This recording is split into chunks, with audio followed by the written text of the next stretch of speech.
Should we be surprised that a company whose name is literally American Eagle is making fascist propaganda like this? Probably not, but it's still really shocking. Like, a blonde haired, blue eyed white woman is talking about her good genes. Like, that is Nazi propaganda. I actually think this ties in with what we're starting to see from Nike, which is we're repudiating this idea that fat people and woke people advertising works. I've said this before.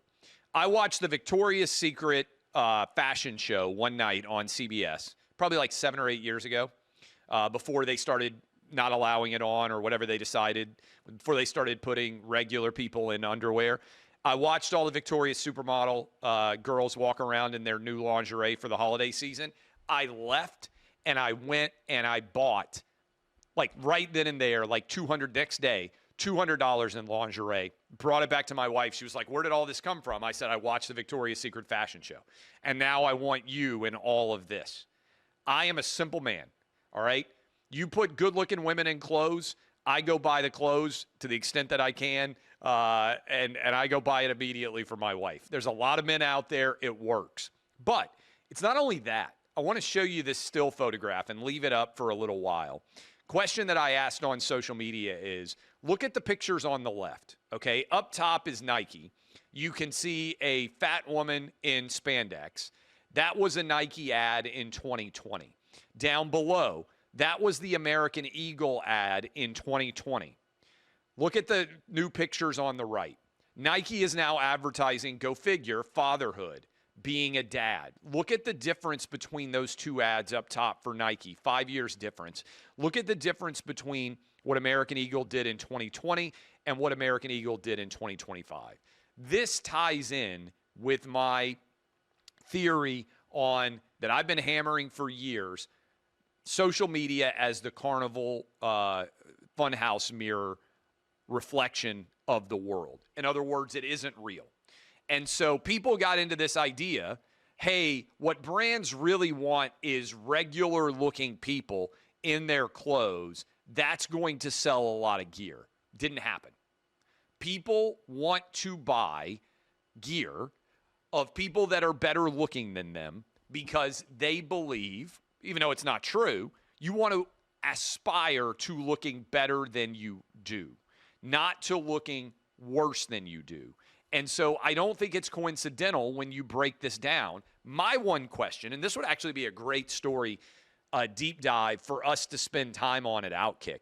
One of the things I think we can do a better job of in the time ahead, now that we've built this huge audience for ourselves, is giving people the opportunity to do deep dive stories.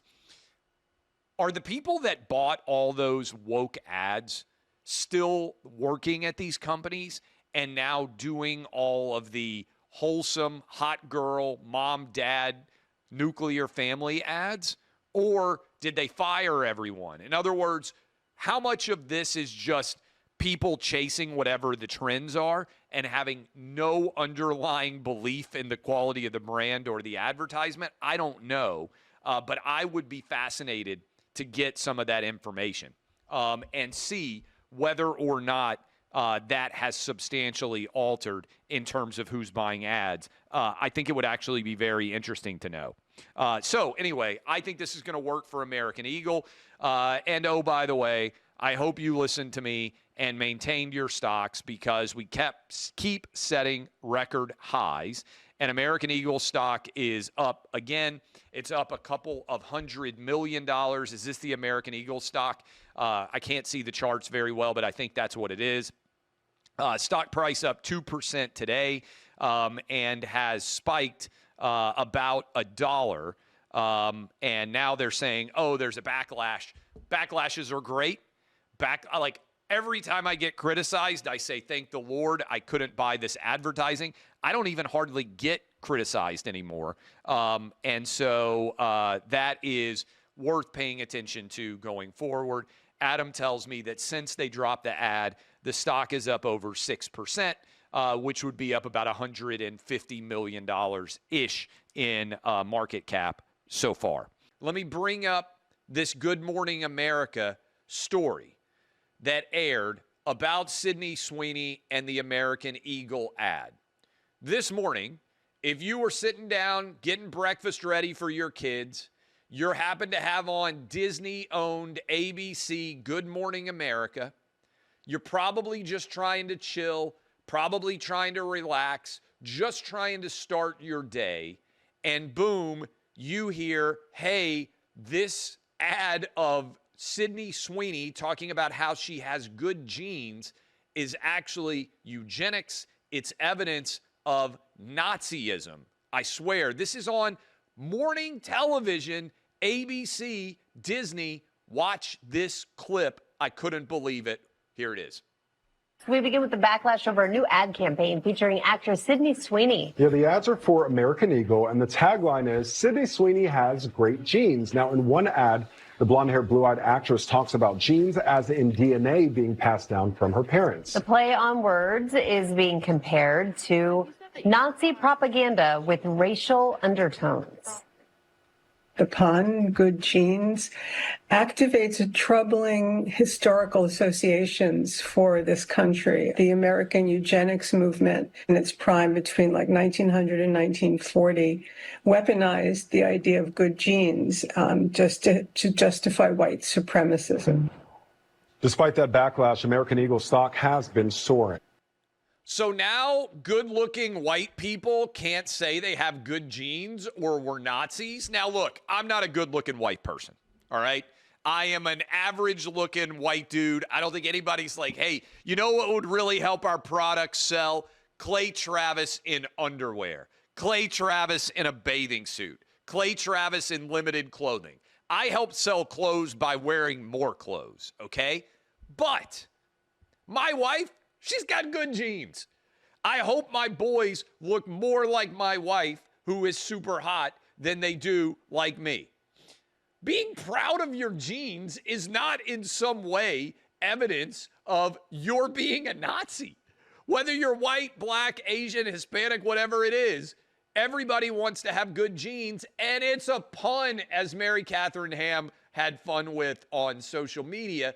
Genes, Genes, as in like your genetic code, but she's selling jeans, Jeans, like blue jeans.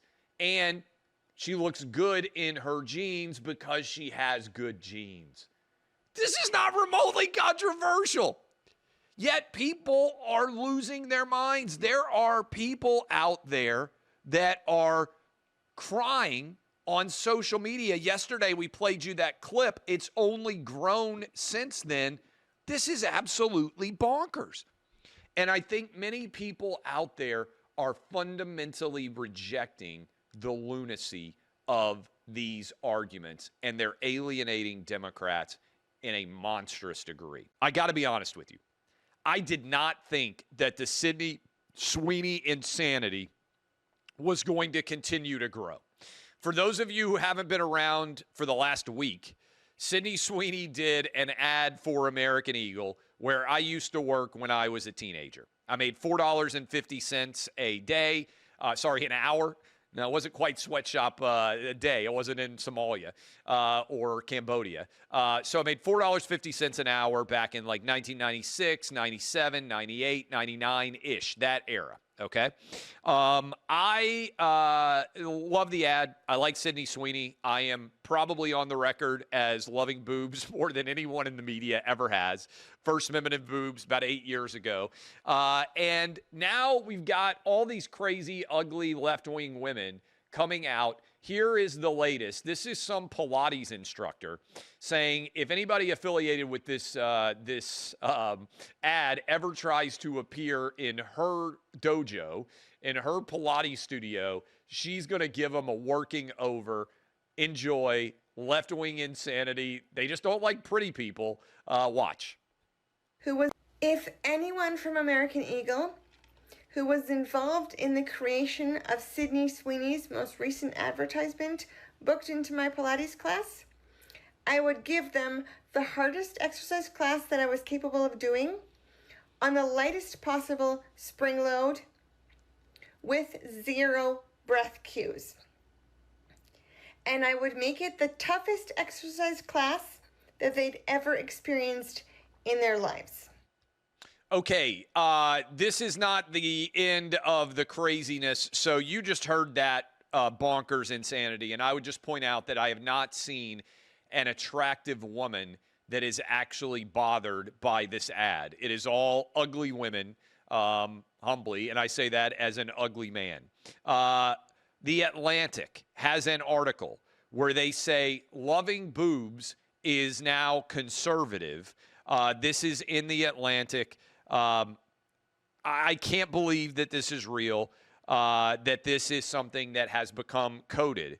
A total loser at ESPN, Bobby Barack has a story up about him, said that Sydney Sweeney's American Eagle ad left him mortified.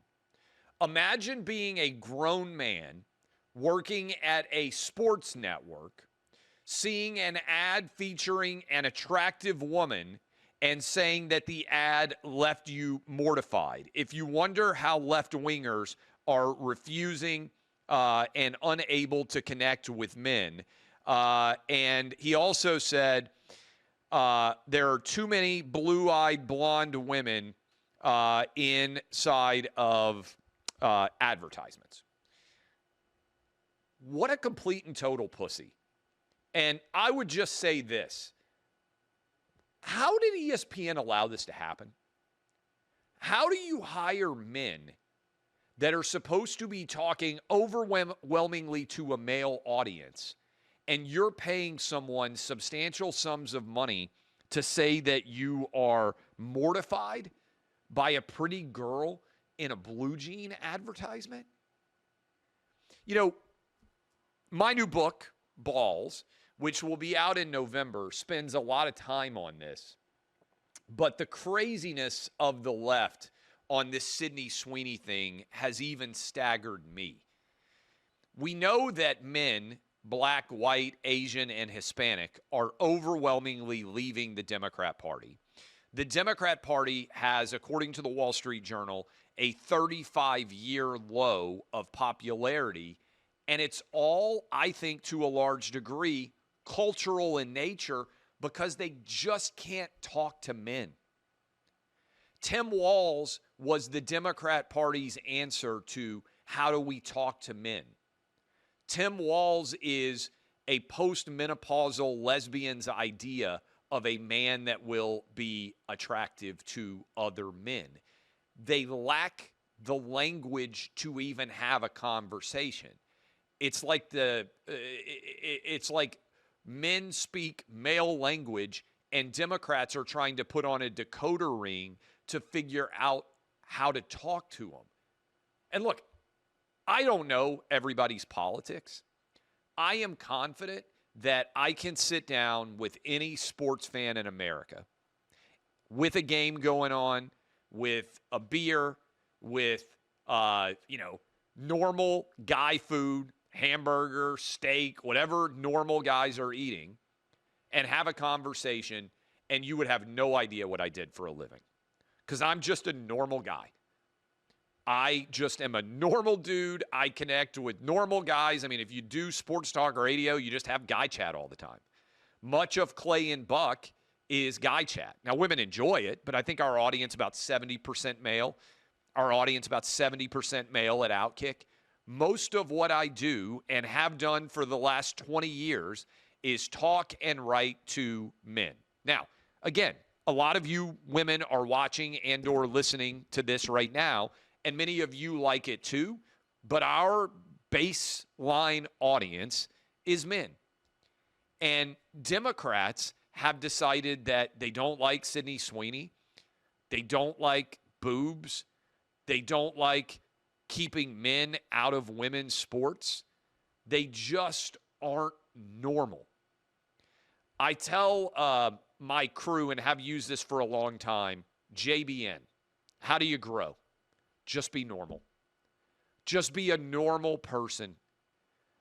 I am the most normal person on the planet. I am the most average guy.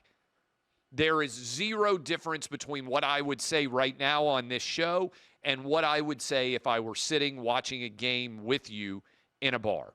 What I would say if I were in a stadium sitting next to you watching a game. The difference between Clay Travis, show host, and Clay Travis, public dad, just in the larger landscape of life, is zero. There is no difference between what I would say to you right here, for better or worse, and what I would say in person. That distinction between the two is non-existent. And for Democrats, it's seismic. They lie to you all the time. Yesterday, I think we played the Mayor Pete video where he tried to dodge around the idea of whether men should be able to compete in women's athletics. People can see through the BS. They have natural abilities to be able to check and see what is and what is not normal. And so I just can't believe that ESPN employs this total pussy who is, I think, the same guy who said, like, on the day Hulk Hogan died, oh, Hulk Hogan's a racist. They published that at ESPN.com. And so nothing else about Hulk Hogan matters. They didn't publish, hey, Kobe Bryant is a homophobe. He was fine for using homophobic language on the day Kobe died. They didn't say on the day Kobe died, hey, Kobe will always be someone who was accused of sexual assault. He can never escape it. I've got a crazy idea. All of us contain multitudes, some good, some bad. When someone dies, natural human action is to try to be positive about the life that they led.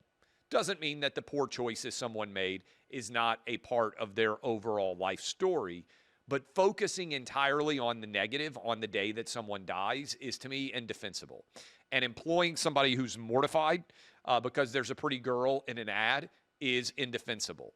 If you wonder why ESPN has lost the culture and why they now have to beg people like Pat McAfee to come work for them, it's because they don't represent normal dudes. They can't create stars anymore. Normal dudes come out of social media. Normal dudes come out of the internet. Normal dudes come out of YouTube. They don't come out of the ESPN universe anymore. And I think that's why the ESPN brand is on terminal decline.